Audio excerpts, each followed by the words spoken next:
గుజరాత్‌లో 12,000 అక్రమ నిర్మాణాల్ని కూల్చేశారు.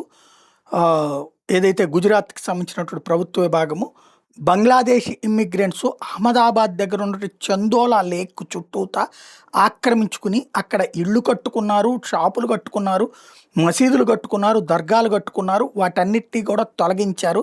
ఒక సింగిల్ ఆపరేషన్‌లో ఆ మొత్తం క్లీన్ చేసుకొచ్చారు అంటూ బీజేపీ అనుబంధ, అనుకూల సోషల్ మీడియా ప్లాట్‌ఫారాలు ప్రొజెక్ట్ చేస్తున్నాయి.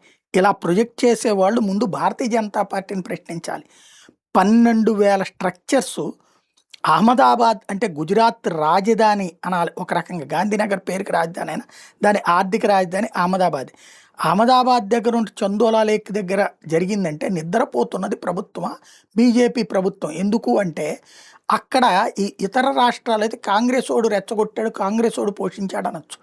కానీ ఇక్కడ 35 సంవత్సరాల నుంచి భారతీయ జనతా పార్టీ చేతిలోనే ఉంది. 35 సంవత్సరాల నుంచి. 30 ఏళ్ళు స్థిరమైన ప్రభుత్వాలే నడుపుతా వచ్చింది. మొదట్లో అయితే గనక కేశుభాయ్ పటేల్, వాఘేలాల మధ్య ఘర్షణలు ఇయన్నీ. ఆ తర్వాతన మోడీ రావటం, ఆ సందర్భంలో భూకంపమా ఇట్లాంటివి నడిచినాయి. ఆ తర్వాత రెండోసారి గోద్రా 92 ఇష్యూ అనుకుందాం, 95 అనుకుందాం. 95 ఎక్కడ, 95-2005, 2005-2015, 2025 30 సంవత్సరాలైతే స్థిరమైన ప్రభుత్వాలు అన్నీ బీజేపీవే.